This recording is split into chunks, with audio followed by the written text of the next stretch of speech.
What's up, everybody? I'm back with another episode of the Keep Going podcast. Today's guest is Skylar Petry. He's a top producing real estate agent here in Oklahoma City.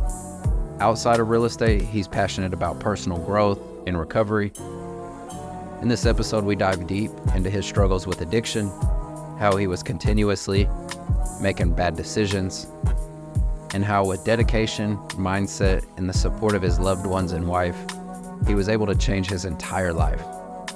In recent years, his wife and him have been extremely successful in real estate, diving deep into providing value, going above and beyond for their clients, and just being the absolute best version of themselves each and every day and striving for more. The story is so motivating. It shows that you never know what someone's going through, how far they've come, and how important it is to share your story and be vulnerable to show people what's possible. I appreciate your honesty, Skylar. I hope you all enjoy this episode. This one was a lot of fun. Keep going.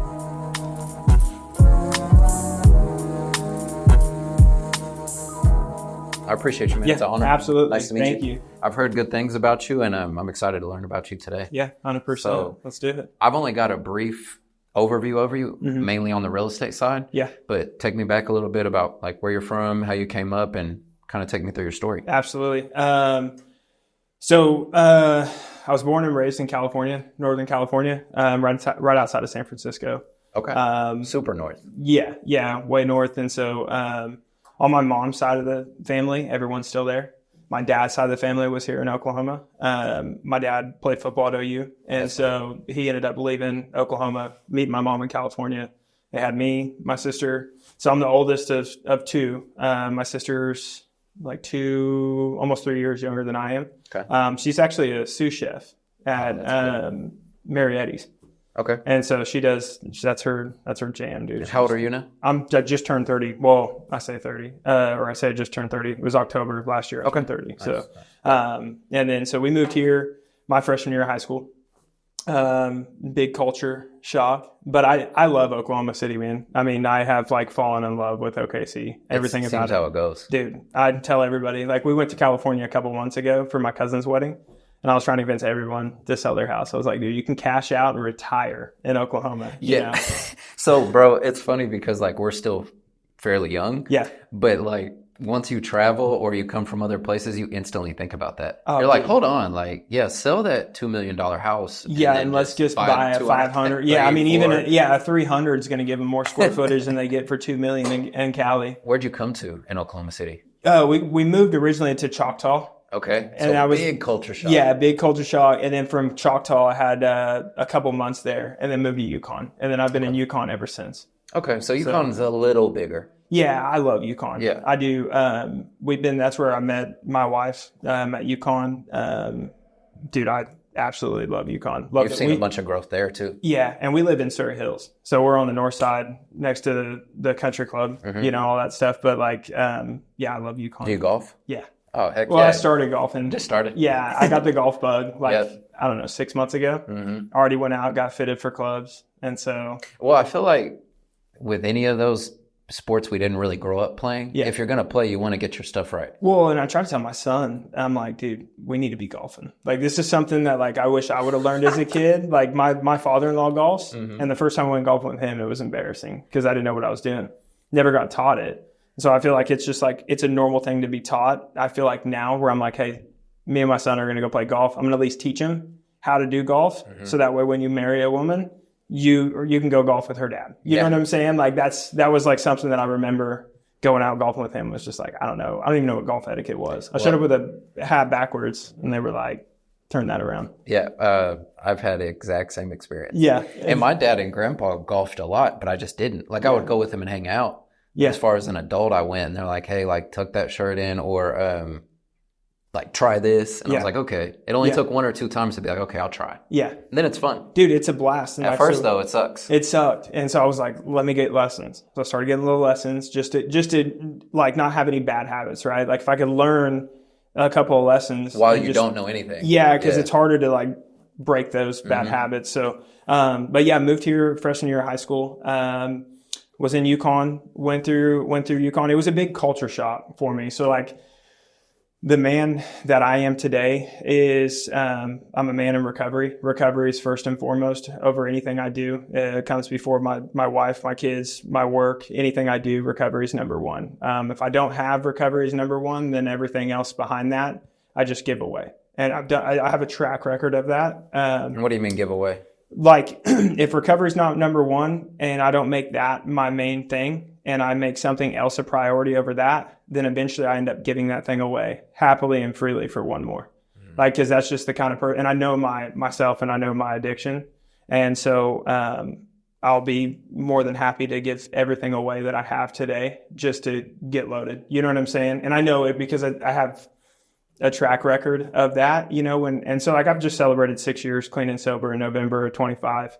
And so, congrats. Thank you. Yeah. And so I take that super serious. Did that start in high school? Yeah, I did. So that's kind of where I was going to get to was like, when I moved here, it was a culture shock. Well, like I remember like my buddies when we'd stay the night, like their parents would buy them tobacco, like dip, right? So everyone was dipping snuff and they'd be like cool with drinking beers or whatever it was. And that just wasn't what I was used to. Like my parents kept a pretty tight leash on us in California. You know, I just grew up wrestling, playing sports. Like that was like all I did. And then we moved here and my dad's like, hey, like he let the reins off me. You can't get in trouble out here. Like it's small town, like you're good. Well, it turns out you can get in a lot of trouble in a small town pretty quick. And, you know, it went from like having like fun, right? Like partying, drinking, having a good time to like crossing like an invisible line that just paid nothing besides like pain and misery. And it happened so quick. I had no idea. I've always been an addictive personality. Anything I do, I'm going to do it. If I want to do it, I'm going to do it to the best of my ability. Yeah, right? Like golf, like we're talking about. Yeah, like literally going out and getting fitted, getting lessons. Like if I want to do golf, like I'm going to be great at it eventually, right? Wrestling, anything that I set my mind to that I want to do, I do it. And it was the same thing with drugs and alcohol. What did you get into first? The alcohol, pretty much, or alcohol? It yeah, it was weed. Mm-hmm. Weed and alcohol was like the big thing. Like smoking weed was always like fun, you know. That progressed into pain pills, and so like once we got started with that, and that was like during high school. You know, the thing with a pain pill too is like you can just take it. Yeah, and you're just faded. Well, yeah. I ended up getting hurt in wrestling, and so when I got hurt, they gave me a prescription, and I remember being in a boot. And like we'd go to these parties on Friday night and like I would take these pills and then I'd mix them with alcohol and we smoke a little weed, right? And like all this stuff was like, oh man, this is a blast. Like I'm having so much fun. And so all that, like it just consumed me. Like I was like, it's way more fun to go party. Like I was the new kid, you know what I'm saying? Like life was good. Everyone wanted to hang around me. Like I just had a good time and the alcohol and the drugs just made it that much better. Yep. You know? And so like, you come to Oklahoma to wrestle, and it's a tough state. Like, no ifs, ands, or buts about it. Oklahoma has tough wrestling, and the kids are tough. When I came here, the practices were tough. Plus, I just got into high school. So it's high school practice of that. So then I'm like partying, and then I'm wrestling, and I'm like, man, partying's way more fun. Yeah, wrestling sucks. Wrestling's terrible. Like, anyone that tells you they love wrestling, they're lying to you. Like, I love the sport of wrestling itself. Practice sucks because you kill yourself, cut weight, do all this stuff just to wrestle 6 minutes. You know what I'm saying? I'll make you laugh real quick, bro. I was doing training and I did a good shot and like took this guy down and I got up and my nose was bleeding a little and they're like, perfect shot. And that's when I knew. I was like, no. You guys are psycho. I was like, no. Yeah. That's a good one? Yeah, I know. So, bro, I feel you. So I can only imagine, especially being in practices, that's so many reps. Dude. And so I was like, man, this sucks. And so like, started like kind of skipping school. And I remember we'd skip school. We got high and then I went back to practice. Don't know why. Like I didn't like looking back now as an adult, I'm like, dude, I did a lot of dumb stuff and I don't know why I did what I did. But it felt really normal. Yeah. Like let's skip school all day and then show back up to practice knowing that they knew you weren't in school and let's show up to practice stoned. So then that was never fun. Like I remember getting tackled. Would they just wear you out? Oh yeah. Mm-hmm. Dude, when I showed up and like I showed up to practice stoned, skipped school all day. I'm jogging. The coach knows, he knows I have an issue with something and he keeps trying to help me. When I got sober, I actually reached back out to him and apologized for all my things that I did because I didn't realize at the time what he was trying to do for me. Mm-hmm. I always thought that like I was different and unique. And I thought that, I was always a dreamer, right? Like I thought that I was an asset and I was never a liability to anybody. And him tackling me when I was completely baked. He like bow and arrowed me and like was just beating the snot out of me. Yeah. He knew I was high. And he tried so hard to get me to like hang around the right crowd. And he always called it riffraff. It's like, stay out of the riffraff, like stay out of it. And I'm like, man, you don't know what you're talking about. Mm-hmm. Like, I'm different. You know, I'm not like you. Like I could do all this stuff and I could still compete in tournaments and place, like, cause I want to. Right. And so, junior year came around, and at that point in time, I was like, I really did not care. Like, it was the drugs and alcohol had really started like consuming me. And I didn't have a care in the world anymore. And you probably found a sense of balance to where, like you said, you could do it. Yeah. You're like, no, I can get fucked up and then I can perform, so I'm good. Exactly. And then it got to a point where I was like, they hit me with a drug test. And they'd come in every year, freshman, sophomore, junior year, they'd come in to my class in the morning and be like, hey, we need so-and-so, we need Sally and Jimmy, you know, and I'd be like, you know, didn't need me this time. Like, thank God. Like, why would they have me, you know, take a drug test when I'm beneficial, right? Again, I'm an asset. You know, I'm not a liability to the wrestling team. You shouldn't give me a drug test. That would make bad decisions for everybody, right? Sure. They come back in, they're like, and we need Skylar Petry. And I was like, oh shit, like this isn't. You're probably stoned at the time. At the time, yeah, I was, and I was like, oh, this is not going to be good. So they took me to, they basically took me to take this drug test. At the time, I thought you could pour eye drops in the drug test and it would dilute it. And so I've like always pee in it and then jump the eye drops in, and it would mess the test up. It does not work. I'll tell you that right now. You will fail. I bet you felt like a scientist, though. I did. You're like, fuck them. Well, like 4 days went by. And I'm like, dude, crack the code, right? Again, eye drops, bro. That's a good one. I never heard that. Yeah, I was like, I know more than they do. Like, eye drops in here, right? So it all goes back to like thinking I know more. Mm-hmm. Dad gets a phone call on day 5. You know, Skylar failed the drug test. Coach called me in, kicked me off the team. Just one and done. Done. Yeah, he's like, I'm not playing that crap. Like I've told you plenty of times, you know, to keep your head on straight. Like you're responsible for this team, and like I'm not going to have you like be a representative of this team when you're doing all this crap. So you're gone. Was your dad upset too, even though he was letting the leash go? He was, but at that point in time, he almost like didn't have control of me anymore. Like my head was so big, my ego was so high, and that what he told me, it didn't matter. I'm like, dude, like you can't tell me to do anything. Like I'm basically an adult, at least I thought.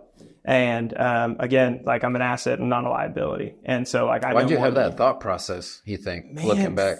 Life just came really easy to me. I was going to say, it seemed like it was coasting, so it'd be another benefit. It was. Well, like people tell me like, oh, you need to quit doing this because you're going to lose this.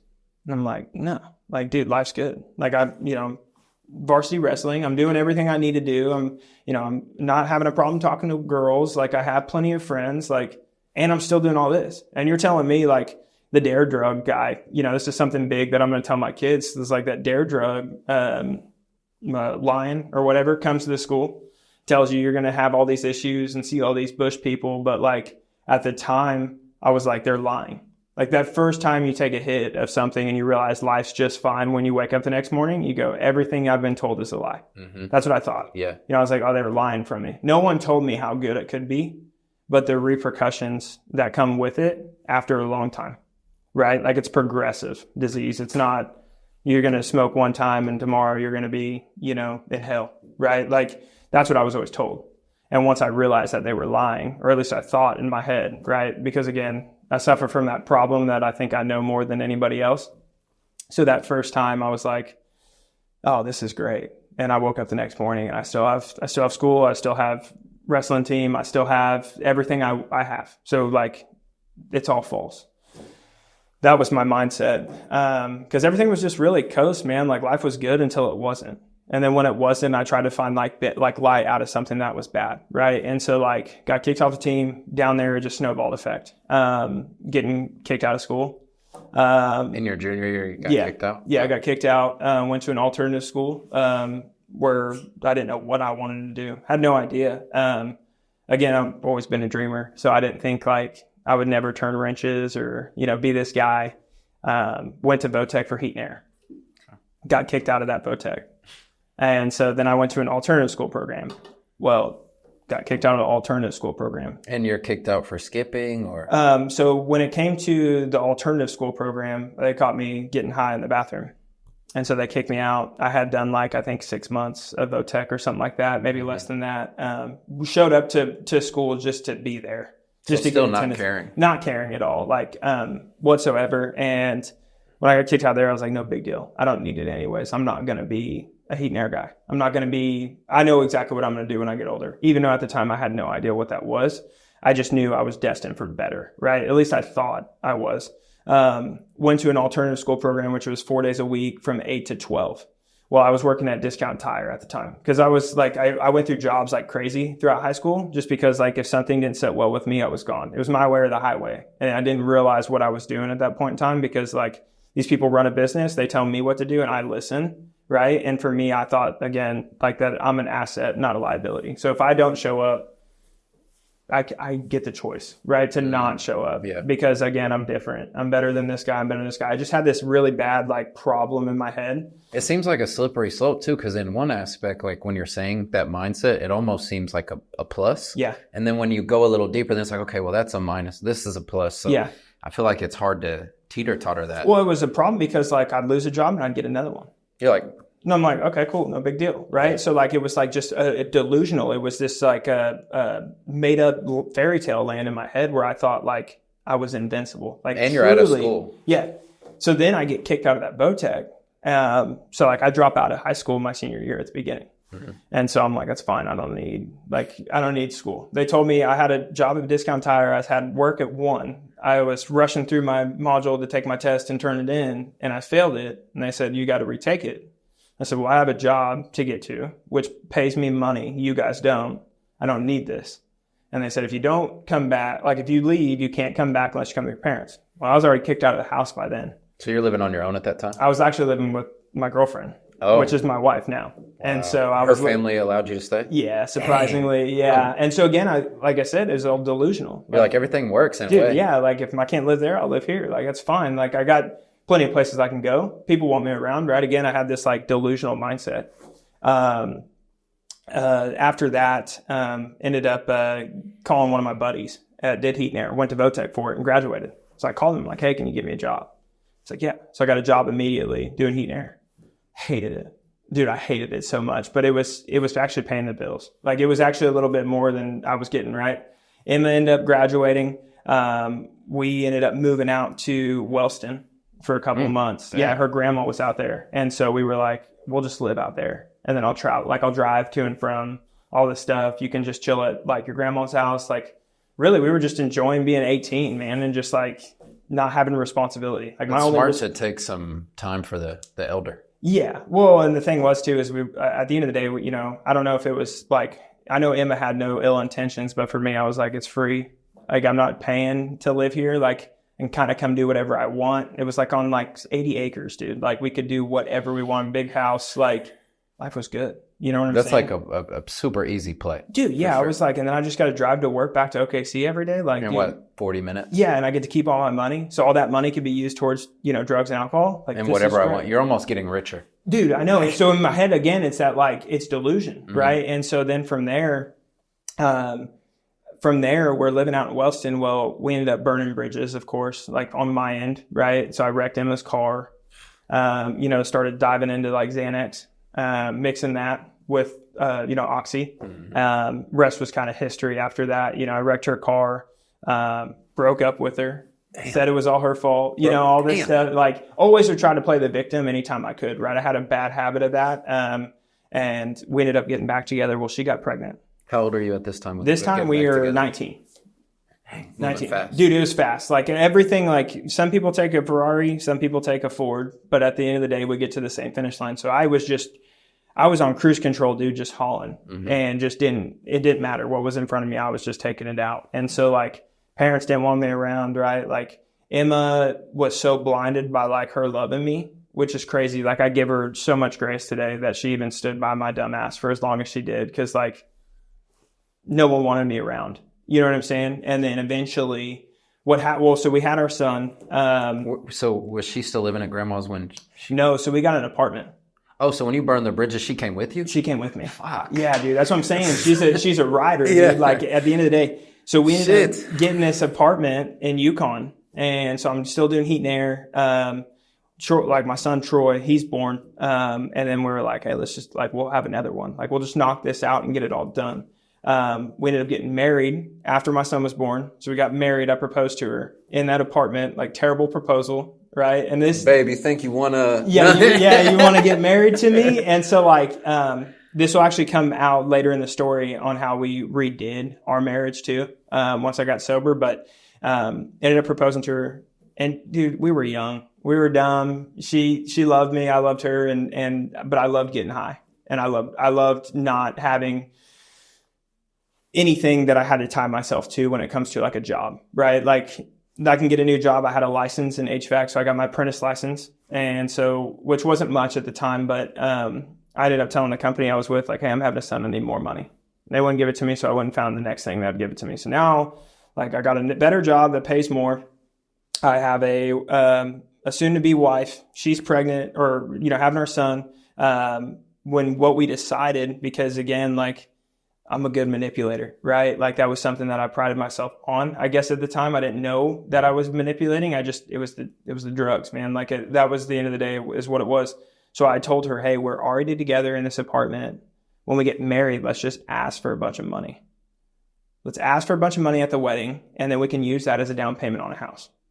So I had everybody at our wedding give us money and fund our down payment for a home. So I bought my first house before I was 20. But at least you used it for that. Mm-hmm. Yeah. And I was like thinking it was about to turn. Right? No, it gets there. It gets there. But holding on. Yeah, so I was like, cool, I bought a house. And that was like... Man, can I say, bro, like, I get what you mean because stuff was still going right. I know. So I'm like... I get it. Yeah, so that's where that delusional came in, where I was like, no, man. You're like, I'm really good at this. Life's not bad. Mm-hmm. Yeah, like, and I'm still getting high.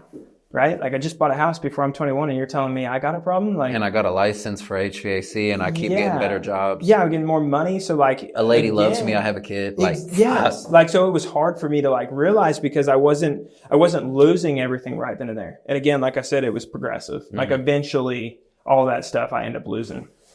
So, basically we get into this house, life's good. We have our daughter, and I'm like, hey, when Addie's born, I'm done getting high. Like, I'm going to stop, and Emma just loved me so much. You know what I'm saying? It's same with my parents. Like, they just looked through it. They didn't want to admit that, like, I had a problem. Because I genuinely loved you. Yeah, man. Like, and I look at it as a parent now, of how hard that would be to deal with my son or my daughter. He's 12? He's 10. My daughter's 7. My son's 10. And when I think about it, because I do all the time. That's like the one thing that I worry about is that my kids suffer from the disease of addiction like their dad, because it's genetic. I went down the rabbit hole on all like the mind and how it works with drugs and alcohol and what happens to you once you get, start releasing that dopamine from it. But we end up getting this house, right? And so from there, that's when I went downhill once Addie was born. When Addie was born, I started getting way worse. So I was doing drugs I said I would never do. I was lying. I was going behind Emma's back. I was not showing up when I said I was going to be there. I was never someone you can hold accountable. Like if I told you I was going to be somewhere, I would never be there. Because it got to a point that it didn't matter what was in front of me. When the drugs told me where to go, I asked who I was going with and for how long. It didn't matter. Mm-hmm. Didn't matter that I had a kid. Didn't matter I had a daughter, son, wife, dog at home, right? The perfect dream, right? Because again, I'm still in this mindset where like I know more than you because I have all these things that equate me to success.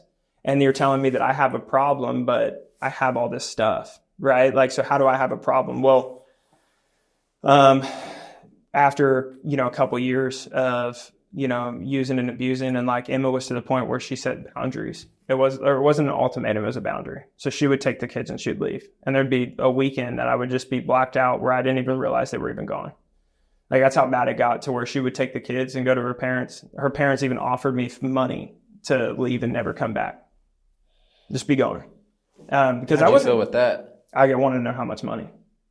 Fuck. That's the kind of addict I am. Yeah, you're like, how much though? How many months can I get out of it? Yeah, like what are we talking here number wise? Because you got my interest now. You know what I'm saying? You're telling me you're gonna give me money to leave, like, because again, like, dude, it just the abnormal had become the normal. Like the way I was living was just normal to me. And, to a sober person or to someone that doesn't deal with addiction, they go, man, how could you do that? And it's it's just like someone that doesn't deal with like suicidal thoughts or depression or anxiety or they're going to be like, how can you do that? Yeah. But it's just a different lane. Dude, I just had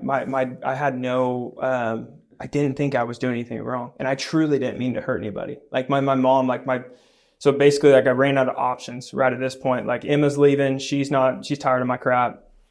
I'm trying to go to my dad. I'm like, hey dad, I need money. I'm losing jobs. Well, I need money. I need your car, right? Because I didn't have a car at the time. I had a work van, right? So I would take the van everywhere. Well, I wrecked that van, lost that job, got another job, wrecked that van, lost that job. So I'm like, dad, I need some money. I need your car, please. Like I'm not using, like, just let me borrow your stuff. Dude, I'm taking his car for, days and not responding to his calls or anything. And it's just, I didn't even think about anybody else. Like I was so selfish through the whole process. 20, 21, 22, like 22. Yeah. Somewhere in between there. I mean, there's a lot of stories, but like to sum it all up is just like, it was just burning every bridge with everybody. And eventually Emma got to the point where she was like, I can't have you at the house if you're like this. Like, you're not welcome back. At this point in time, I figured that, again, I could manipulate the situation and I can go to rehab just to get everyone off my back for a little bit. Like, it was like a, And it would have been your first time to rehab? Yes. Okay. Yeah. So I was like, not that you went a bunch of times. Yeah. Just trying to understand. Well, that one time turned into multiple times after that. But my first time was just to prove to my wife, to her parents, my parents, to everybody around me that I was none of these people. That was like the whole intention for me to go to treatment, dude, was just to prove to everyone around me that I'm not an addict. Like, these dudes are shooting dope. I'm snorting pills. We're from two different, like, they're like, I'm still in shape and like, I look good, I think, like Emma tells me I don't. She tells me I look like a skeleton, but like in my head, I'm fine, right? Like, I'm not homeless on the side of the road. Like, I'm hearing all these stories in treatment. I'm like, I got to get out of here. How long were you there? I was there for 72 hours and then I left. I AMA'd. What's AMA? AMA is, I don't know the term, like the definition for it, but AMA is when you leave without, against a medical advice. Okay. I think that's what it is. You just left. I just left. I said, hey, I'm out. Like, these dudes have serious issues. I don't. Like, the only thing that it told me was that I'm going to learn how to hide it better. So that way I can continue doing what I want to do without any adverse repercussions. I tried every single way to get high successfully without having any kind of repercussions. And I'm telling you, like, tried everything and I always got caught or something always happened where I would blame somebody else rather than myself, right? So then I come back home. 30 days later, I'm back in that same treatment center. Don't know my head from my ass. Like, literally. So you fell off when you left? Yeah, when I left, it got way worse real quick. And so like I go back to treatment, and for that point in time, I was there for 21 days. I didn't even stay at full 30 again. I got to the point where I was like, because again, I didn't want to get sober. So I actually snuck things into the treatment center and was like, I'm going to drive myself. Because the first time I went, I forgot to tell you this, I didn't drive, right? So I got dropped off in Texas. Well, when I AMA'd, that hitchhike back from Dallas to Oklahoma City was terrible. Dude, but I was willing to briefly take me through that if you don't mind. Yeah, so basically, Emma had withdrawn all the money out of the bank account. I had no money. You're just sitting there doing this, walking? Yeah, well, I left the treatment center in my suitcase. So I go to the gas station to try and figure some stuff out because I had a phone at the time. And a police officer was there. He actually bought me a slice of pizza from the gas station. And he was like, where are you going? And I was like, I'm leaving treatment. And he could tell, like, he was like, hey, you think, like, he tried to talk to me. Like, is that what you want to do? And I'm like, yeah, that's what I want to do. Like, I'm good. Like, I don't need that place. You know, like, those people in there, they need that place, not me. Like, I wonder how you look saying that. I know. You probably looked ridiculous. Terrible. I guarantee like, you. No, those ones are crazy. Yeah. He's just like... He's like, dude, I've heard this before. You know, but in my head, dude, I just thought that I was different. Like, I got a home, I got a car, like, I got all this stuff. Like, elite confidence. Yeah, dude, and that's how it was. It was like, truly, I did not believe I had a problem. And that's where they say in AA is like cunning, baffling, and powerful. Like, it's the only disease out there, right? Like cancer, AIDS, whatever you have disease-wise, you're going to rush to the hospital and get immediate medical attention.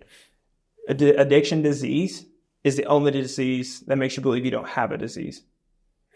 And it's truly powerful how bad it grabbed a hold of me. It's powerful just to hear that in a sentence, no matter how minor or major your addiction may be. Yeah. Whether it's drugs, whether it's whatever. Yeah, it does it in video games, dude. Like once I realized like what addiction was, it's like, man, it can take a hold of you and just ruin everything. And like, that's what they say. They said, is your life unmanageable? Do you have the inability to stop once you start?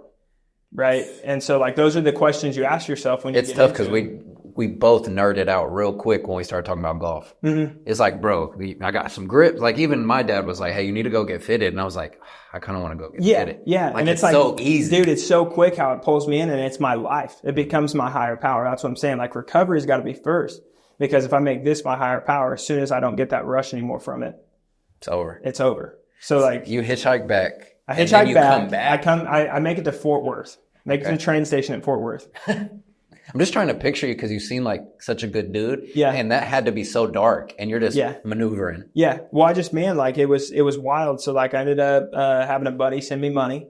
So he cashed out me money. I took an Uber from Stevensville, Texas to Fort Worth. Okay. Was at the train station, was going to take a train. The train wasn't coming for a couple hours. So I was basically sleeping there. I ended up getting robbed at the train station. So like lost all my shit at the train station. Had a buddy drive. Robbed like you were asleep. They just took your stuff. Yeah. Jacked it, woke it was gone. So everything was gone. Had nothing. Just myself and everything that was on my persons. Had a buddy drive from Oklahoma City to come pick me up because I didn't want to wait on the train anymore. He picked me up and we got high all the way back home. And so you're like, damn, it worked again. Yeah, it worked again. I'm back home. Like here I am. Clothes are replaceable, dude. Like I'm obviously invincible. You know what I'm saying? Like I'm good. And were you received? Like Emma was happy you came home, or she was like, what the fuck? She was upset for sure. She was definitely pissed. She was not happy at all. Didn't sleep in the bedroom, slept on the couch. But then again, I kind of started looking at my life without them. Like I really got into that mindset where I was like, dude, if you don't want me around, like other people do.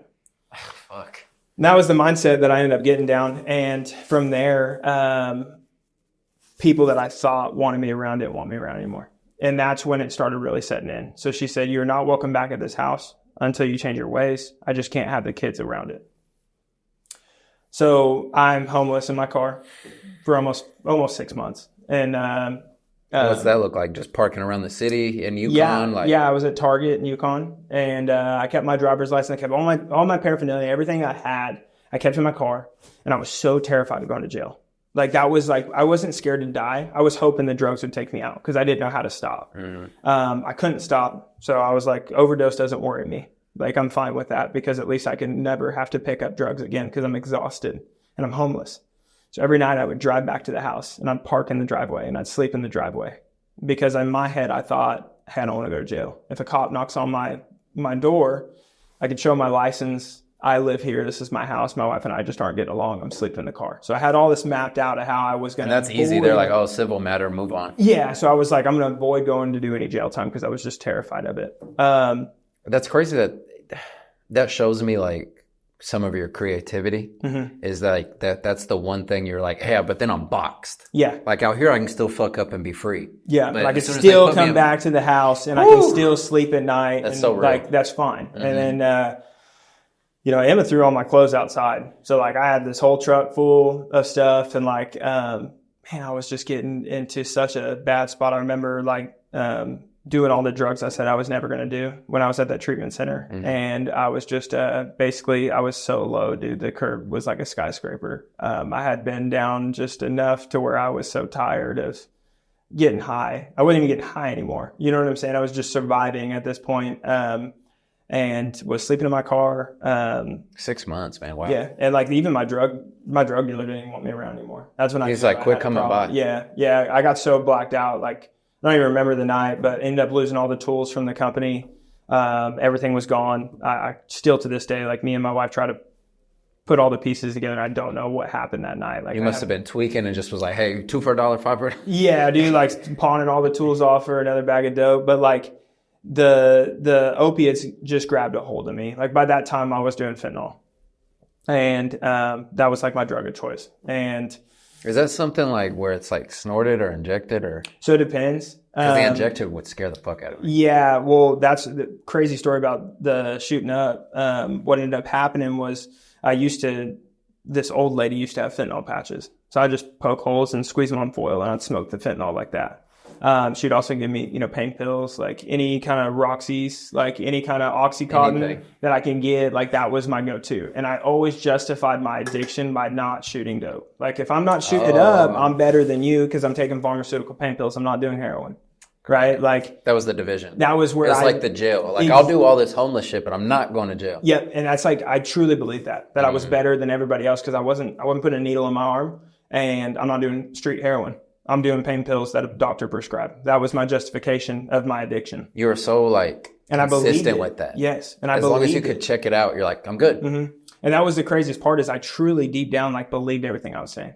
Like I lied to myself so much that I believed it. And it was Halloween, and 2019, and Emma called me and she goes, "This is your last year on your mom's insurance. You have an opportunity to go to treatment. You want to go?" And I said, "Yeah, I'm down. I'll go. Where am I going?" Because like you get me high, I'm down to do anything, right? So you're like, "Oh, I get to fly. I get to go to a different state. I'm stoked." And she's like, "You're going to go to Salt Lake and you're going to go to treatment out in Utah." And I was like, "Cool. I'm down. Bet. Let's go. Can I come home tonight?" And she's like, "Yeah, you can come home, but you're sleeping in the living room. Like, I'm searching you when you come in. Like, you're not like, yeah." And you're okay with it because you're like, "Yeah, but I'll be in the walls." Yeah. I'll be in the house. I'll be in the house. I'm back home, see the kids a little bit. But again, like I said, man, I'm so delusional. I'm not like thinking straight. And so she was actually what got her to. Do you mind if I ask a question real quick? Yeah. Did you still feel joy being around the kids though? Like you wanted to play with them or no? You're like just numb. No, it was numb. Fuck. Dude, there's videos. And you're such a caring dude. Like I know I'm meeting you, but I can tell. So that had to be dark. It breaks my heart today. Yeah. Sorry, I wasn't trying to pry. No, when I look back at those videos, because Emma took a lot of videos for the lawyer. So that's why we have that content of me nodding out and the things I did when I was in addiction because she was filming me for 100% rights of the children. Yeah. And so I don't blame her, right? Like at the time I was mad, but any drug addict in addiction that's mad at you, you're obviously doing something right. Like if I'm happy with you, you're enabling me. Mm-hmm. At the time I didn't know that. So Emma, you sucked. Like you're a piece of shit. Why are you kicking me out of my own house? Like I'm the one that provides for the family. Even though I haven't made the mortgage payment in months, her parents were taking care of it. Okay. Total piece of shit. And I just didn't know. It told me where to go and who to go with and for how long. I had no willpower at all. Like today I have a choice, but when I put that stuff in my body, I lose the choice. It literally dictates my life. And that's just because I've tried every which way to get sober, stay sober, relapse, lie about it, try to get high. Like I got to a point where I tried to do steroids just to, beat the drug addiction. And then once the steroids ran out, I relapsed. And so like the gym was my addiction. Well, once that kind of got old, I was just like, I'm done. And so like ended up lapsing and then Emma caught me again, so there's just like so many different times that I was like, dude, like this is getting exhausting. Like you being down my neck, just let me do what I'm doing. Like I have a job, I'm holding it down, but I wasn't holding it down. I was losing a job. I just had a license now to get another job and another job. You know what I'm saying? And so like, it was just all this made up stuff in my head. And, so you spend that night and then leave the next day? Next morning, she took me to the airport and dropped me off. Didn't say, love you, bye, nothing. Just dropped me off and left with the kids. I couldn't even say bye to the kids. And in the morning, I was like pretty much sober. You know what I'm saying? You felt pretty shitty then, right? Yeah. And so what had happened, how she got the courage to kick me out of the house and set that ultimatum, not an ultimatum, a boundary, right? There was never an ultimatum. It was always a boundary. And she learned that. I was like, damn, where is she learning this shit from? Like, I'm the one who's in charge here. You know what I'm saying? You don't tell me to leave my own house and not tell me I have to choose between the two. That just always threw me off because she was like, there's no boundary. It's an ultimatum. Or there was a boundary, not an ultimatum, right? So like, she just said, I can't have you at the house around the kids like this. And I'm like, it was almost giving you like, well, if I work towards not being like this. Yeah. And I'm like, so you're not telling me I have to stop getting high? You're just telling me I can't be at the house like this. So it like opened up another can of worms, right? And so what ended up happening was she got online and found a podcast. It's called We Are Recovery. They're based in Boston and Massachusetts. And she's learning everything from them. So it's a husband and wife. Husband's an addict. Wife's a loved one of an addict, right? He's sober almost a year, and they started this podcast. Still so new. Yeah. Started this podcast about like, because there's a lot of loved ones that are like, why is my kid choosing to get high instead of coming to Christmas dinner? It's like they have no choice. Like once they pick up and it grabs a hold of you, like you don't have that choice. You lose the inability to choose for yourself now. It tells you what to do. Mm-hmm. And so she started watching them and reaching out to him and talking to him. And they started giving her the courage. Like, hey, you need to make sure you're setting boundaries for yourself and the kids. And Skylar's going to get to a point where he's going to run out of options. You have three options when it comes to getting sober. You're going to die, you're going to go to rehab or jail or an institution. Like those are your three options. You either get sober, you die, go to jail, rehab. I mean, that's it. That is what you have to look forward to if you're in the grips of addiction. And so she ended up taking us to, she ended up calling them. And so they actually, what I found out when I got to the house is that those two people that have that podcast paid for my plane ticket.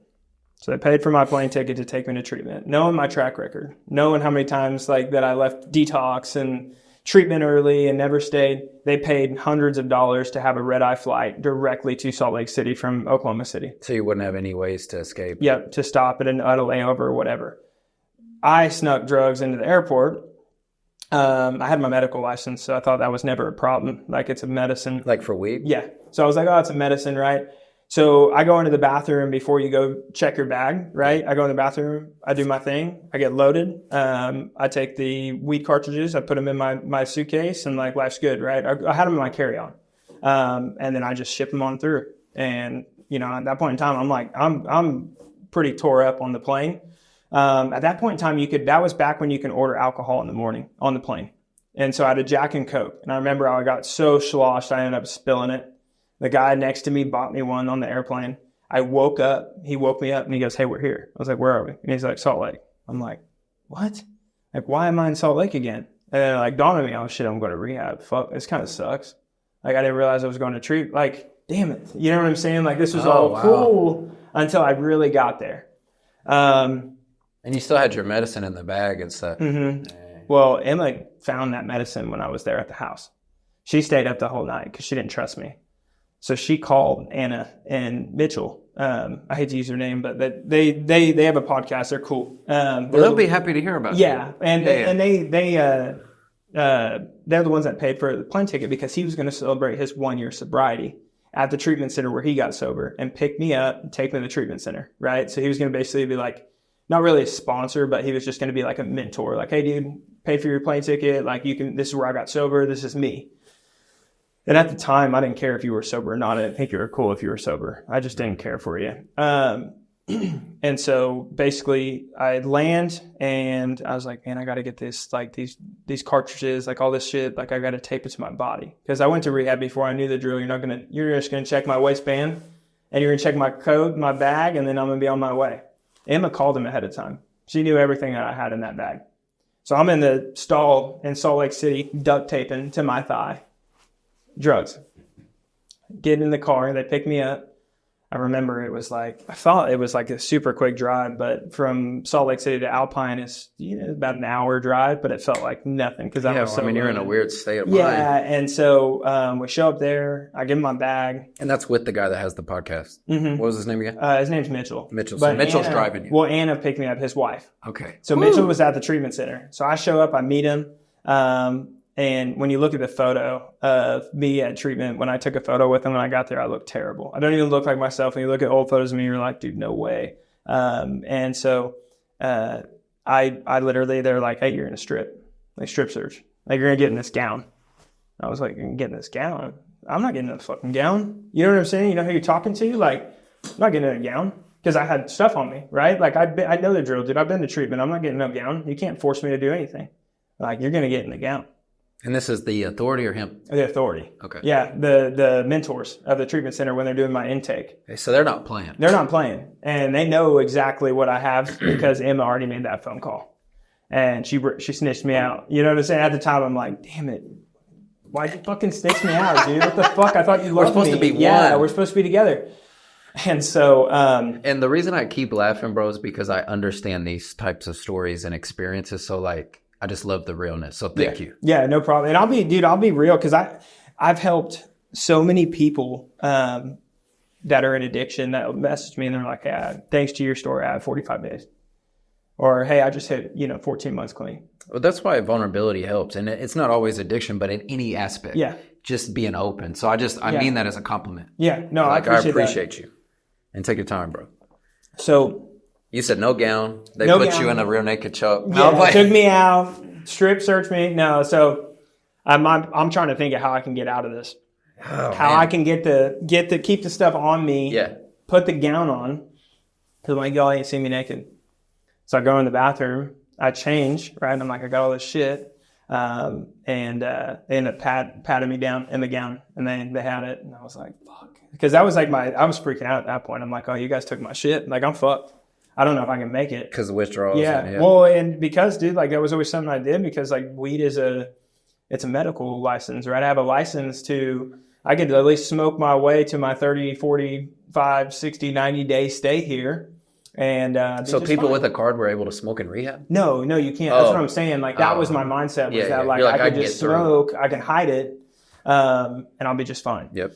Well, they found it. It wasn't like the treatment in Texas. Like Salt Lake, it has a very strong recovery program out there, and they know their shit. And so day one, just get day checked. one, yeah. And so like, then I tried to steal my phone because I left it on the counter. I jacked my phone. I go outside. At that time, I smoked cigarettes. Throw the phone in the bush. Well, there's cameras everywhere, but I'm intoxicated. I have no idea what I'm doing, right? So like, I throw the phone in the bush, and then they ask me, they're like, "Hey, do you have your phone?"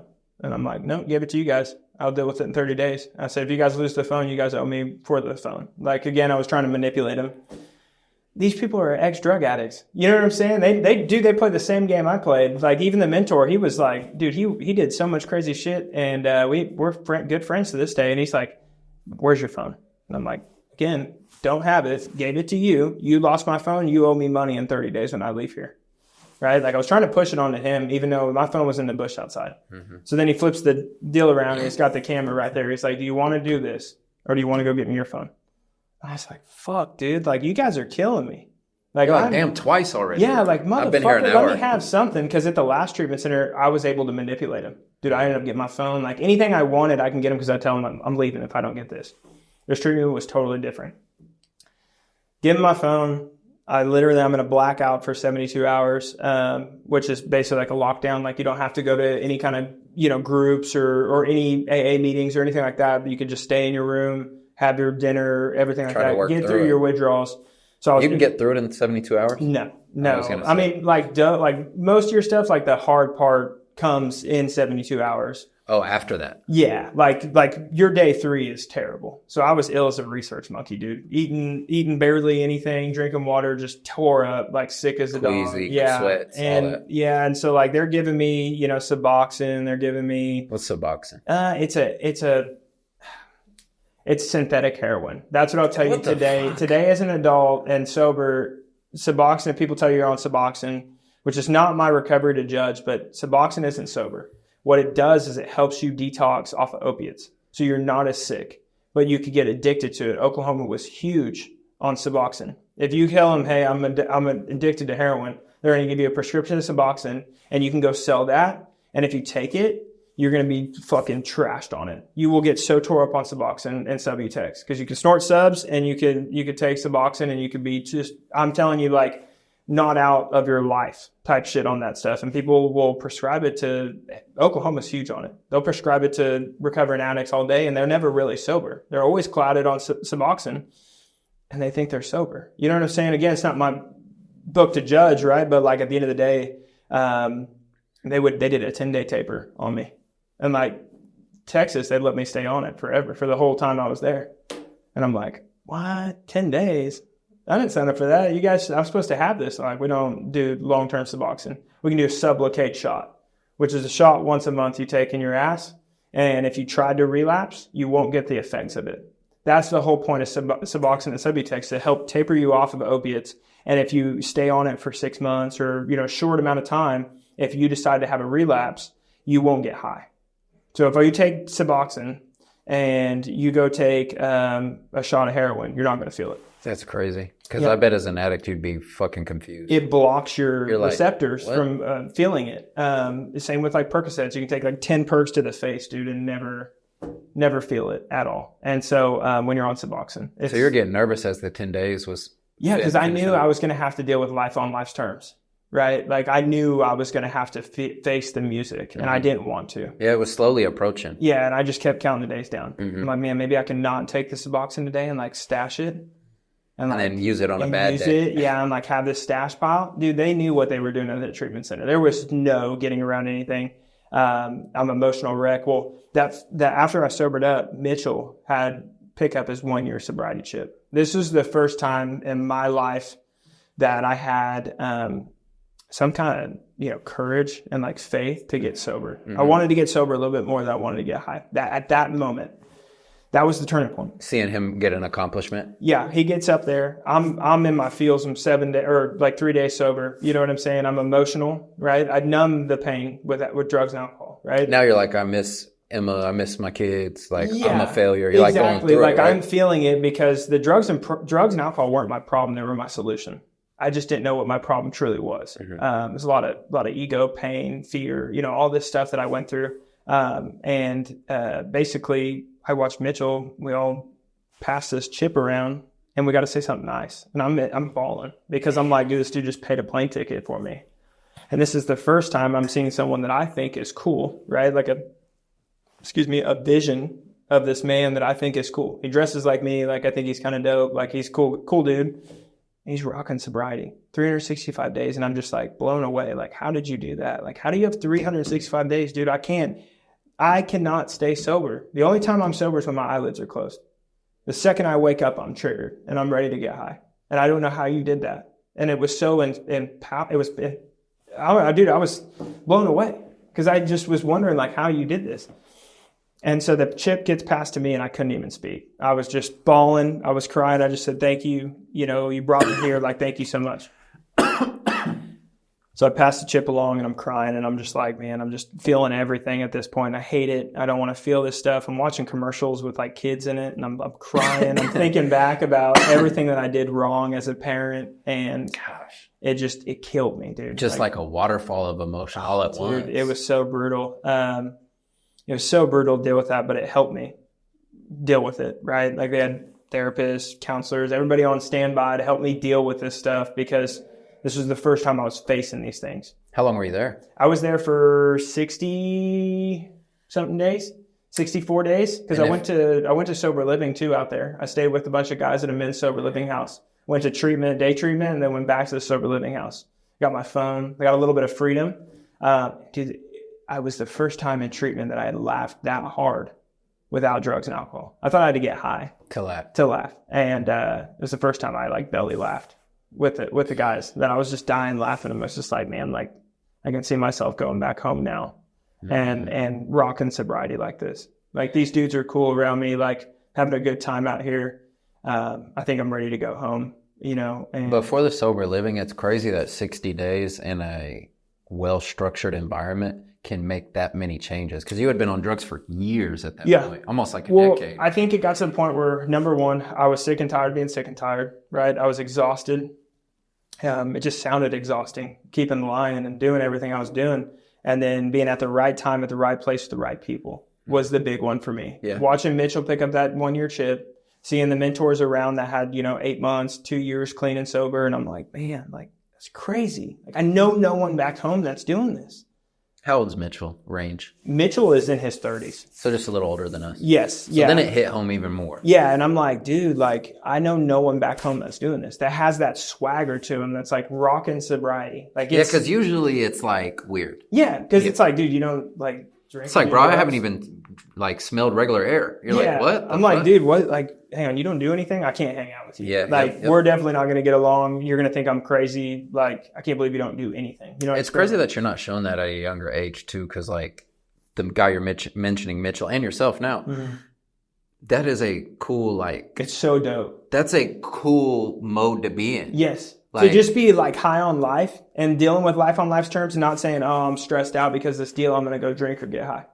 Like to deal with that. Just to work, process makes you it. That much.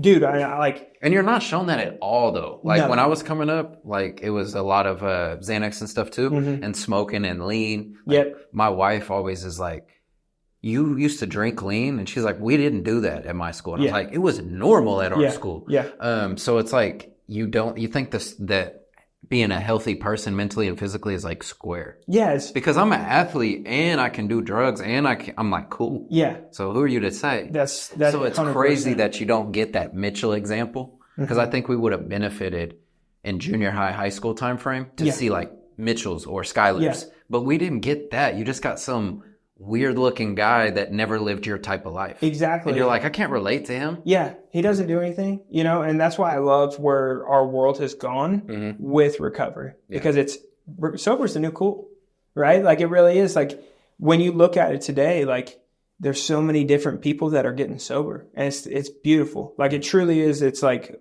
man, that's awesome. Like, and the people that, in my eyes, like even ones that maybe aren't alcoholics or drug addicts, but like even people that are just like tailoring down alcohol or tailoring down sugar, or like people want to optimize themselves and get better, be better you. And when I called Emma, because we had, I had to finally, it was the first time in that treatment center, because I told them, I got upset. I said, I'm leaving. If I don't get what I want, I'm leaving. Dang. They said the door's right there. Don't let it hit the sober living? Yeah. No, the treatment center before I went to sober living. Oh. Yeah. I was like 2 weeks in, emotional wreck. They're telling me I have a bedtime. I have all this stuff. And I'm like, dude, I have my own house. I have all this stuff, right? And you're telling me I got to go to bed as a grown-ass man. Like I was just pissed. I was just angry, and I was mad that I was there, and I wanted to break through and go get high. You know what I'm saying? Like I just didn't want to deal with this anymore, because it was just so much. And, I ended up, they told me that don't let the door hit. And I was like, man, like, no shit, you guys are going to stop me? They don't care? They don't care. It was like, dude, go. You'll be back. They always are. And I was like, damn, I don't even know which way's north in this motherfucker. You're like, this trickery is getting me. Yeah, I was like, I really thought you guys weren't going to let me leave. I thought you were going to just buy into my bullshit. And the dude was like, I don't give a fuck. Like, he was like straight up with me. He was like, dude, leave. I don't care. We're going to be here to open the doors back up when you don't come back. But if you want to play this bullshit, go play it somewhere else. And I was like, dude, I really just like want to prove a point because I'm prideful. You're like, yeah, well, I will leave. I want to leave, but I don't know which way north is. I'm surrounded in a bowl of mountains, dude, in Alpine, Utah, in the middle of snow. I can't hustle in that kind of cold. No, like put me in Texas where it's a little warmer. I'll make my way back home. But now I'm on across the U.S. I don't know which way to go to get home. You could just end up in some weird places. Dude, yeah. I was like, man, I just can't think of myself like hustling, trying to get like loaded and get back to OKC in a cold environment. Because when I showed up, I had no clothes. I was using the clothes out of the, they had like people that come and go in treatment, they leave clothes and they have like a supply of clothes there for you. So I was using like some of their clothes too. So I'm like, I have no big jacket. You're getting like humbled left and right. Dude, brutal. And so I'm like, ended up going to sober living. They asked me, hey, you want to go to sober living? Like, yeah. So we go to sober living. Life's good, right? Like, I'm like, at this point in time, like, I don't want to get high. Like, How long is this in? Because you 60 days at the place and then? Well, it was 45 days at the place, and then I had like 20-something days at the treatment center at the sober living house. Got it. They needed more beds. And the people who were progressing were able to go to sober living. So I was like, dude, I'm down. Like, I'll go to sober living. They're like, hey, you don't have a vehicle, but you have to come to day treatment. So like a buddy of mine that was one of the mentors that I really looked up to, he had like a little over a year, and he lived at sober living. So we were just it was just boys just hanging out, having a good time. We're playing video games at night. Like, just you're kind of going back to the basics of like childhood bro stuff. Yes. We're like, dang, I miss this. Laughing, having a good time, and then going to be held accountable to go to treatment for the day. Did you get some benefits from like being somewhere on time and going to treatment? Like, because you used to just say whatever. Well, because I used to say whatever. And I remember one morning that I was like, hey, it's all good. We can be late. And he was like, no, man, we can't. Like, we got to be there. And again, I'm looking up to this kid because I'm like, this dude's cool. Like, then it stuck with you. Like, yeah. Yeah. I was like, no, you're right. Like, okay. Like, you're about following the rules. Like, you got a swagger with you about following the rules that I like. And so I'm like eating it up. And, so I talked to Emma. I'm like, I think I can come home. Like, I think I know what I need to do and I'm ready, and so she let me come home, and we were still like in the process of getting a divorce. And, so this is like 2019?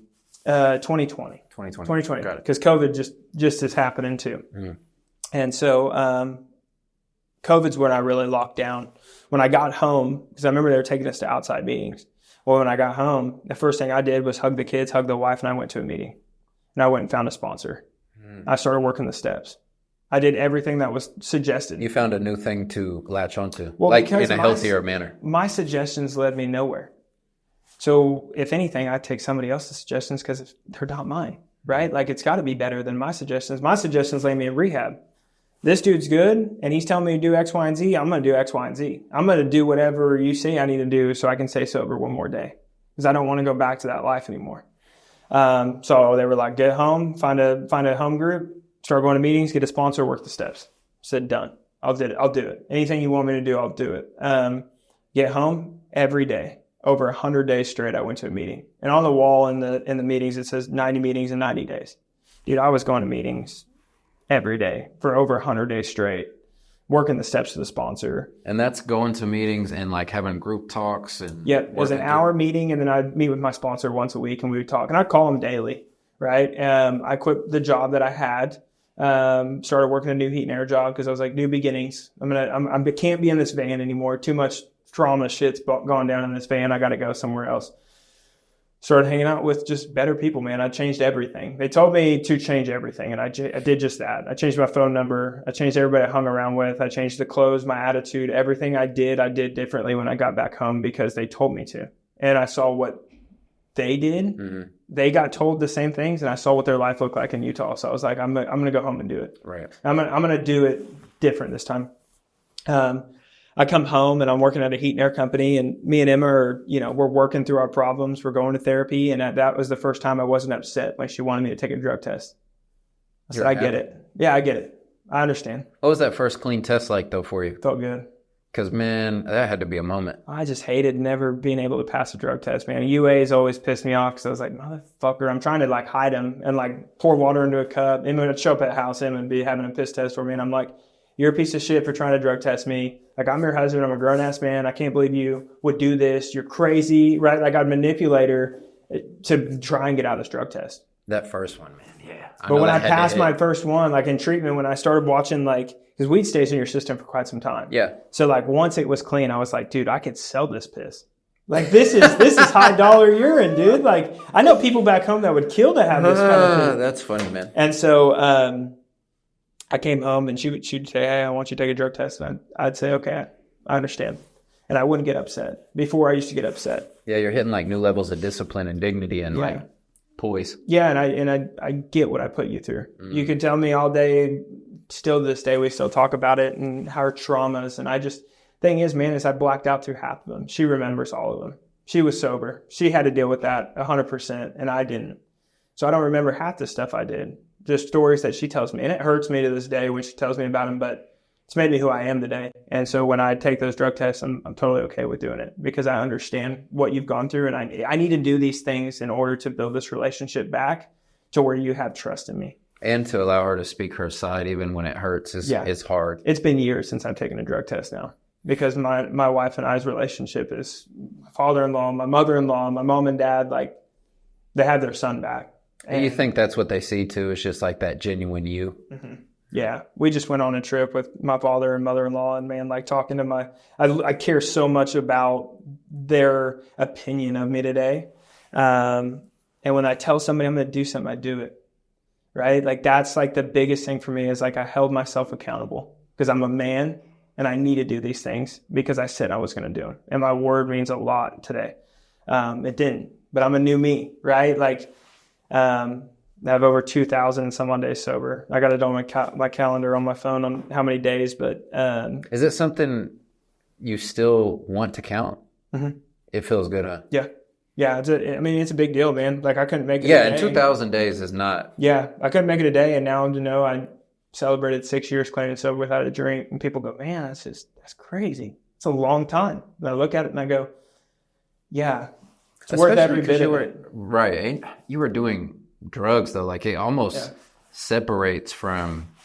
Like, people would still think you could drink a little. Like, people ask me. You can have a beer, bro. They still ask me that. We'll go to these real estate conferences and these conventions and whatnot. And they're like, you don't drink? And I'm like, you got 30 minutes? I'll tell you why I don't drink. You don't want me to drink. Me and you both don't want me to drink, dude. We drink, it's going to be bad.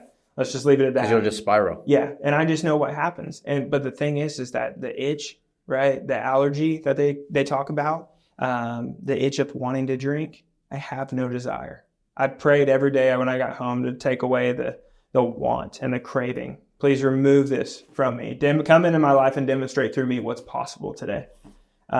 You think that's one of the biggest things that helped you stay sober, is that like you genuinely lost the desire by choice? Yes. Yeah. That's tough. Yeah. That was the biggest thing, was being at the right place, the right time with the right people, and finding a higher power. I couldn't get sober for my kids. I couldn't get sober for my wife. There was no one I can get sober for besides me. Yeah. And that's why recovery is first and foremost in my life today. It can't be my kids to keep me sober. I have to do it because I want to do it. I can't do it for anybody else. And that's what I learned. And it went through me like losing everything in my life and being a small, tiny man that had nothing besides just fear. And at the end of the day, man, that's why me and Emma, we go give things to homeless people, and we don't shout it out, right? I hate to even bring it up, but that's someone's daughter, that's someone's son, that's a brother, that's a cousin that's out there that just has no idea, dude, of how he got there. Because when they asked me when I was in the little kid, what do you want to be when you get older? It wasn't a homeless drug addict. I promise you that. You know what I'm saying? I just didn't know what I didn't know. And take me through like a daily in the beginning when you are taking the test and kind of building back, because not saying that today is easy for you because you have to make decisions daily, but I would assume that in the beginning it's harder. Yeah. Like when you hit a moment, like a random day, and you're like, man, I would really like to smoke or get high, or man, a beer would be nice right now, or alcohol or whatever. Like, what was it? Okay, let me do something else. Or did you just sit with it and erase it? Like, man, how were you able to process those? I talked about it. Okay. I talked about it, wrote about it, prayed about it. Okay. That was my thing. That's and how talk about out loud or to Emma or to Emma, to my sponsor. I'm calling people in the program. Nice. They say no alcoholic can help another alcohol. Well, nobody can help an alcoholic like another alcoholic, right? Like I can help someone who's going through recovery because I've been there. Yes, sir. But my mom can't help me because she hasn't been there. She doesn't know what I know, and she's not doing what I'm doing to tell me how to get sober, right? I don't relate to her.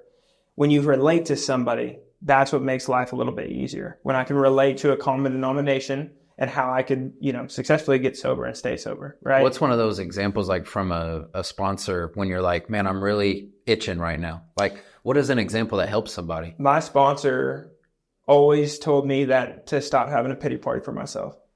That was the biggest one because, again, I'm a prideful guy, right? Like, got a lot of ego, right? And those are things I work on to this day, right? Selfless as possible, but I'd call him and I'm like, hey, like these things are happening in my life, which is a normal thing that happens in anyone's life, right? Like you have bills due, or you're angry and you're upset because you didn't get your way at work, or whatever it is, right? You're mad, you're angry. I want to get high. Fuck this. I don't want to deal with this anymore.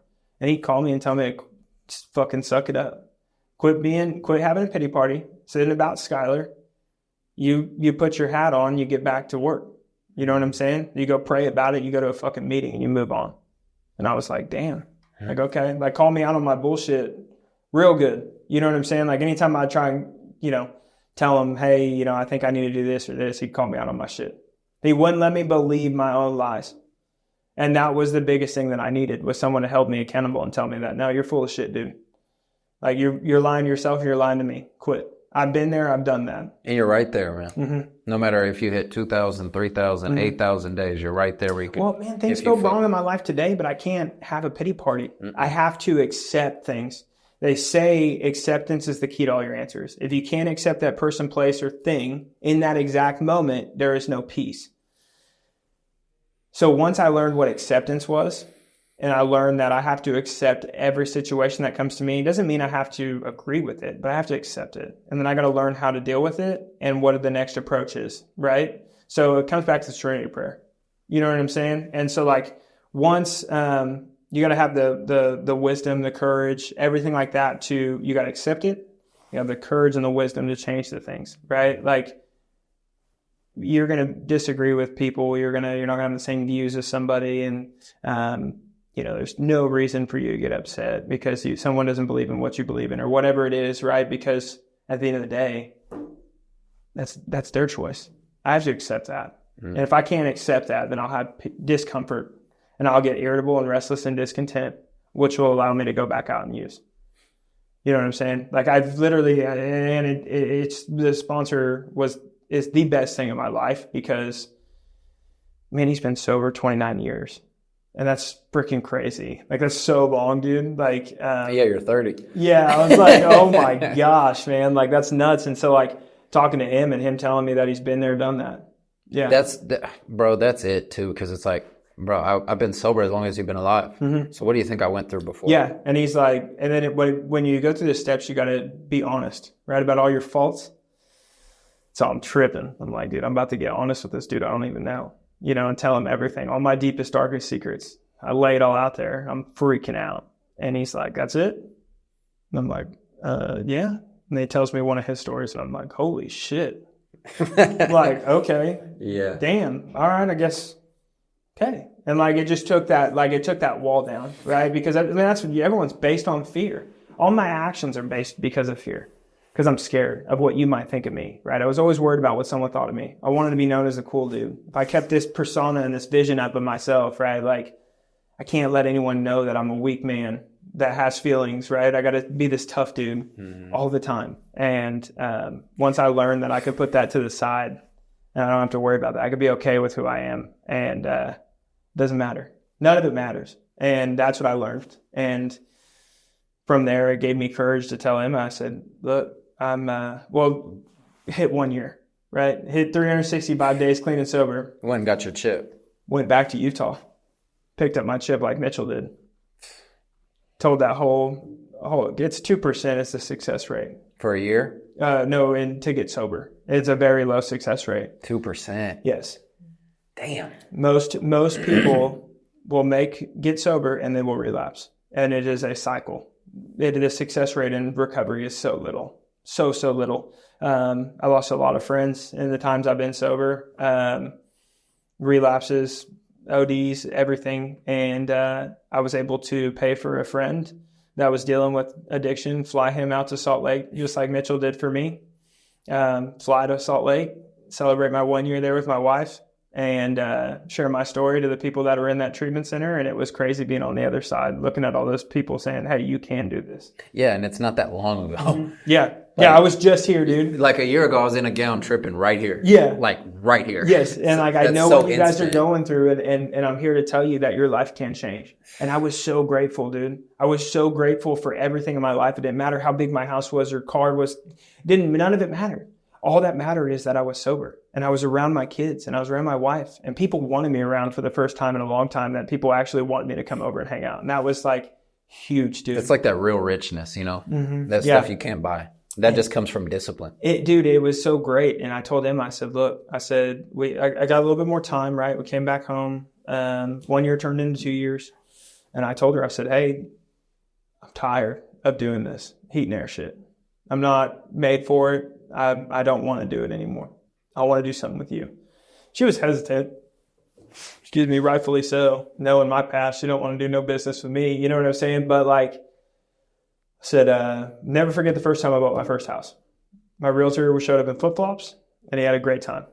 And I was like, dude, this dude's cool as a fan. Like, I like this guy. He's showing up, you know, he showed up in a nice Cadillac and popped out in flip-flops, dude. And it was just him. And just provided real value. Real value. And I was like, dude, like this guy has the coolest job ever. This isn't even a job. This is what I want to do. And I told myself that. This was back when I was getting high. When I bought my first house, when I convinced everyone to give me money on my wedding to buy that house, right? Yeah. And so I told her, I said, let's get a real estate license. Let's do this. Because her family's in real estate. And so I'm like, let's do this.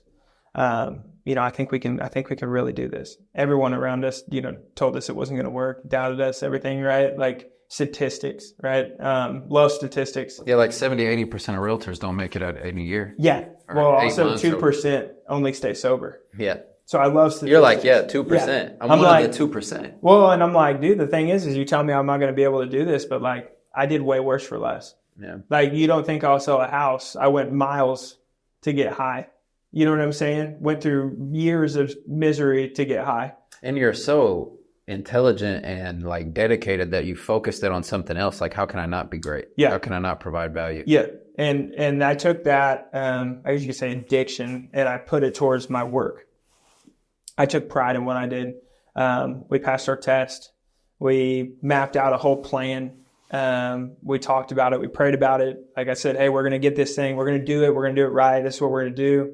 So I had a cush job, man. I ended up getting my journeyman's license when I got sober. I went to the union. I was getting paid benefits. I was chilling 40 hours a week, hanging out. Union brother, right? And I wasn't happy. And I knew I wanted something different. Like I wanted to build something. And I knew that I could not sit in this van much longer, right? Like I'm not going to go through the hell of addiction to come out, to go sit in my van and retire till I can get my pension in retirement. Yeah, when you see how there's a difference between like good consistency and bad consistency. And when you see some shit like that, like I remember when I first got out of high school, I did a temp job at the OU Health Science Center. And I did 90 days just for kids getting out of high school to do like carpenter work. Yeah. And I was seeing these people from 40 to 60 that have been at that job forever. And I was just like, this is not it. No. Yeah. 100%. And I worked around those old guys, man, that were like old school. And they tell you how much they hate it. Yeah. Like, oh, my life sucks, but I'm here every day. Yeah. And they're going home drinking every night. And I'm like, I'm not doing this anymore, babe. I'm sorry. I just can't. I literally tell myself to this day, like I didn't climb out of the depths of addiction to do regular shit. Man. Yeah. I'm answering for you. No, but that's the truth. Like I hate to sound like that and the cliche of it, but like I'm not average. When it comes to getting sober, I'm going to do more with my life. I didn't make it through all this and didn't die. I woke up through multiple overdoses. I'm not going to just live a normal life anymore. I want to add value and show people that you can turn your whole life around and go do whatever you want. There's so much to life and you can go do it. If you don't think you can and you're in addiction or whatever, I'm telling you, you can do whatever you want in your life and you can change everything. When did you all get your license?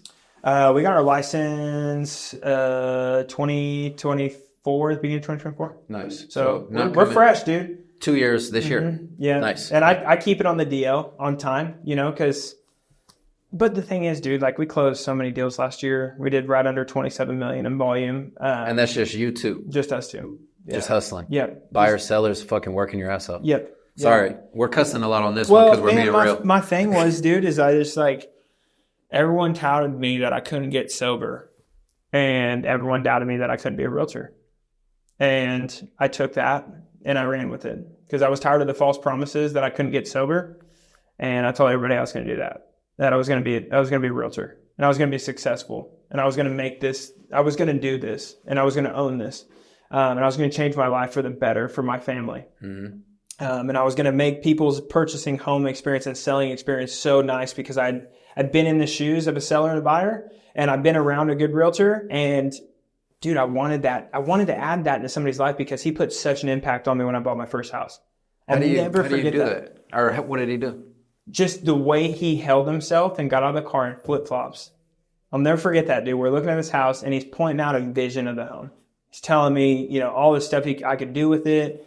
I'm looking at everything and he made it so smooth and so easy. Like I was like, dude, like I actually had a really good time with you. Like through this process, like it sucks that we're buying a house because I'd like to hang out with you, after this. Cause like, dude, you just added so much value and was showing me like so many different options and scenarios with it. You know what I'm saying? Where I was like, wow.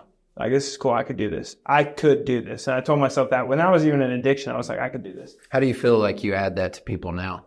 Especially since you're on a successful track and you all are only going to do better. Well, my thing is now is I try to be me and try to be open and honest with people. And I try to paint a picture for them on their vision, right? I have nothing to sell you.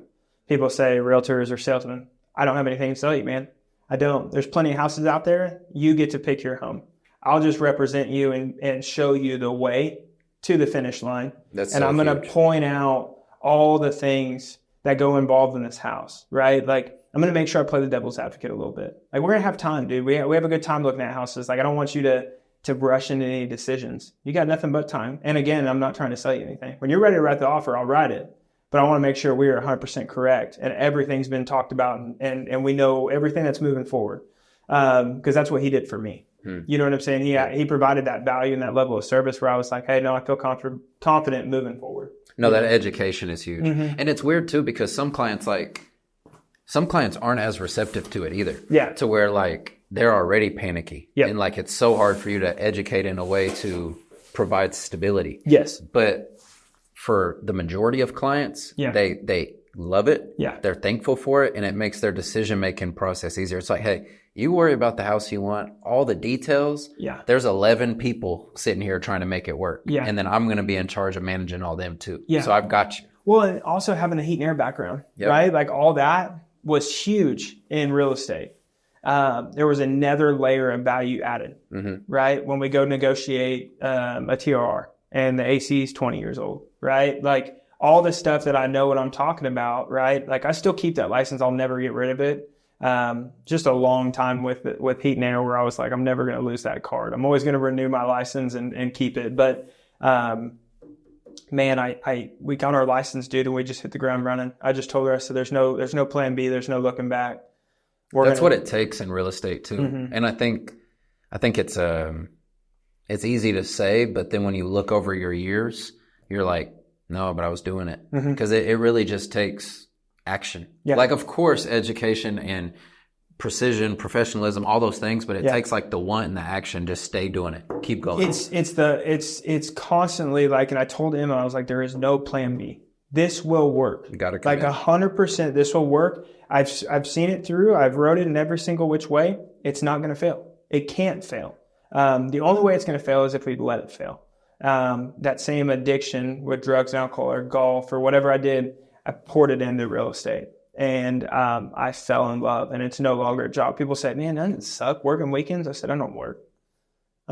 I have value, dude. I get to dress up nice, go into a nice home, show people a future with this house, right? Like a place where they're going to have their first kid. Maybe it's a place they're going to celebrate their 1 year of sobriety in, right? Like all these different things that they can use with this home. Dude, I love my job. I love being accountable, and I love, telling somebody I'm going to do something, I do it. And, the tattoos have kind of got me, looks, right? People judge a book by its cover. I feel like it helps when we close that house because they're like going into it when they first meet me or something like that. And our social media has been kind of on the bigger side because of getting open and honest about recovery. People attached to that. Yeah. Attract to that. Yeah. We sold houses to people that are in the program. And it's cool. It's like, dude, we used to not be able to afford a pack of cigarettes, and look, like we're at the title company. Yeah. You're buying a house, dude. Like it's a big deal. Speak on that as far as overcoming it, because I realized that there were steps I had to overcome as well. Like, obviously I don't have hand tattoos, but like leg tattoos or braided hair, things like that. How do you overcome it? I know you're smart, so you provide value, and that should overcome it. But do you just not? Are you just? Did the like-minded people come in? Yeah, I quit caring about what they thought of me. I let the action speak for itself.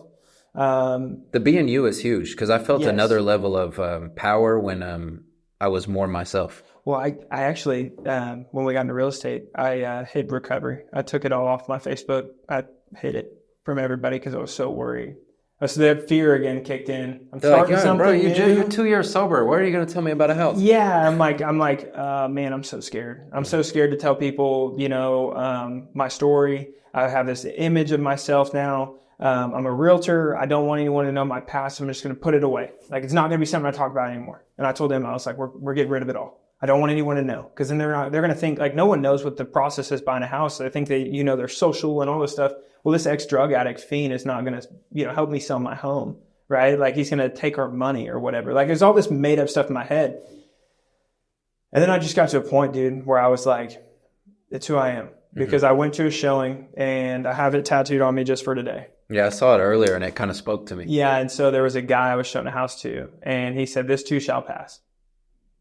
Just out of nowhere. Yeah. And I was like, hang on, this dude's in the program. I was like, you a friend of Bill's? And he was like, I am. And he's like, I saw your hand tattoo. Fast forward, I sold a lady's house, showed up, and she saw my tattoo and said the same thing. She goes, are you a friend of Bill's? And I was like, she's like, I got 17 years. And I was like, wow. I was like, and you're trusting me to sell your $500,000 house? Like, that's crazy. And she was like, yeah, why would I not? I told her the whole story. And from there, I told him, I said, I'm ready to put that out there again. I might lose some people and some clients or whatever, right? When they hear this story and they say, damn, I did not know any of that. It's because I judge myself more than they judge me, right? Like that's everyone. I think everyone does that, but I judge myself on what that fear is that I think they're going to think about me, right? Yep. And that's a battle because you can't control everything. And I battle with that sometimes too and that's a little bit of anxiety where you're just thinking of all the possible outcomes. Well, yeah, I'm worried about what they're thinking of me. Yep. I'm worried about if he's going to accept me for me, yep. right? Yep. And so you try to put on this front or whatever.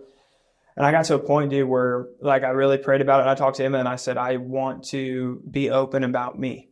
And I want to, recovery is me. It's who I am. I can't hide it. I can't deny it. Like this is who I am. I'm a man of recovery. I'm a man of my word. I went through all these things and it's made me who I am today. And that's why I will add the most value to the sell of your home and do this and do that because if I'm going to go through hell to get high, you'll be damned if I can't sell your home. You know what I'm saying? Like I'm going to do what I need to do to get your home sold for the most amount of money. And I love it, man. It fuels me. I love everything about real estate. And so, we started coming back out about the story. And there's still times like she made a post a couple of days ago and I was like, oh gosh, she tagged me in it. And I was like immediately thinking about what because I had a client comment on it. Like, wow, Skylar, I had no idea. I'm like, oh no. Like, man, maybe they're not going to use me. Maybe they don't trust me, or whatever. And I get messages and like, hey, I have a sister that struggles. I'm going to share your story with them. Like it's all made up. You know what I'm saying? That fear. And the people that are for you will be for you. Mm-hmm. Yeah. They should know those things. And that's kind of where I went to with it. When people ask me about it today, I say, if you don't want to work with me, you don't have to. There's so many realtors out there being like, by all means, if we're not a fit, then that's fine. The people who know me and the people who trust me and use me, they know I'm going to get the job done. And I'm going to serve you at the highest level possible. And you can't judge it off of one interaction because I've had clients not want to work with me at all, but then I have clients that have probably sent 5-6 referrals. Yes. Yep. And you're like, I did the same thing. Yeah. Yeah. But my being myself didn't fit them. Exactly. And that's okay. And that's why there's so many different people for so many. I mean, dude, not everyone's going to vibe with me, right? Some people are we're not going to get together. We're not going to get along. And they're going to be much better with this person. And that's completely fine, dude. That's probably the benefit of having a husband and wife team too. That is. You can just exit. Yeah. And she can help and I can help. And, man, we just feed off each other. We've built this amazing business.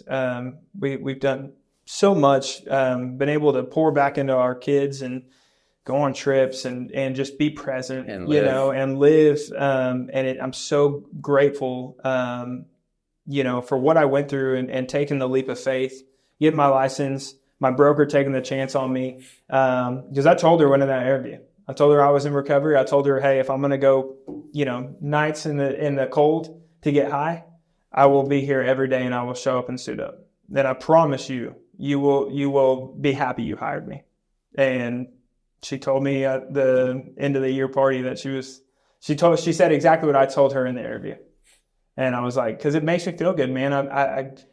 I love that part of it, of like the success part, but I love the adding value to people's lives and like knowing that when you read the reviews on my page and you go, man, like that's awesome. Like I really made an impact in these people's lives, just like my realtor did when I bought my house. And I love that because I went from nobody wanting to be around me to people wanting me to help them sell and buy a house. And it's the biggest purchase of somebody's life. And I love every bit of it.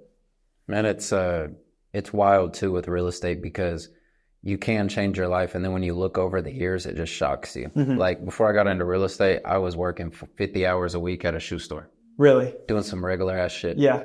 Like size 10. Mm-hmm. Like that was me. Yeah. Like, and people would be like, oh, you're the shoe guy. Yeah. Like, and then years go by and you're like, bro, what? Yeah. Just because I care, just because I'm putting in work, just because I'm consistent. So like when I see people like you and your wife, it just makes me happy. That's why when I said I was meeting you today, which I love that through this podcast journey, I've been able to meet people the first time like this because it's such an organic way to meet somebody, but I could sense the energy already. Yeah. Like as soon as you sat down, I was like, oh no, this is my type of guy that knows that we have a past and like we push through it and we've created success. Yeah. And I've heard good things about you and like kept up with you through social media. That's the beauty of it. But sometimes you just know, and I'm really thankful that we were able to do this. I'm excited to talk with Emma, and I'm happy that we're at a time and space when vulnerability is so important, because when we were growing up, it wasn't. And now everyone's so honest, and it almost well, it does make you trust and believe in those people more. Yeah.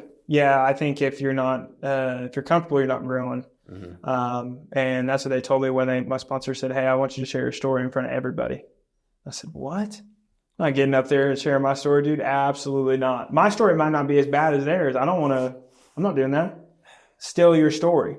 Somebody's still going to relate to what you said. And so recovery has made me the man I am today, made me the realtor I am today too. That's why I keep recovery first and foremost. And that's why I keep trying to add as much value to people as possible and pour into them because, man, life's precious. And, Yeah, it really is. I didn't know how precious it was. And I'm just grateful for how everything's happened. And I'm excited for 2026. I just want to help as many people as possible, dude, when it comes to like purchasing a home or just questions. Like even if they don't want to use me, dude, I'll pick up the phone. Anytime someone calls me, I pick the phone up. Because when I was getting sober, everyone picked up the phone for me. You know what I'm saying? And so like, I'm always down to help somebody in need. Like that's just always my thing, man. And I feel like we play a huge part as realtors in the service industry, at the highest level. Like literally one of the highest levels, dude. It's the most expensive thing that someone's ever going to buy or sell. And we get to be a part of that. And I think that's just huge. Yeah, it is. And I'm excited because the next, like right now is a new beginning and it's been for the last 6 years, but even today is like a new journey. And I think like it's exciting to see what you all may do, you know, what you are going to do. And not just in the business side, like all the living that you're doing. And that's what stands out to me the most, you know, like making the most of those days. Each day sober is not just another day to that, but that's a day you truly lived. And I think that's beautiful, man. Yeah, I appreciate that. I'm grateful. I think life is awesome today. I look back and I just think like, because people ask me, like, we went to that convention last year for that real estate conference. And they were like, man, you never get to want to drink? And I'm like, no, dude, like, not anymore. Like, life is so good. I would never think about doing that ever again. Like, as good as life can get for you after being as low as I was, there's no way. Like, at the point, I have more to lose today than I did 6 years ago. There's no way. You know what I'm saying? I look at my kids now and I get to be around them and I watch my son grow and he's a spitting image of me.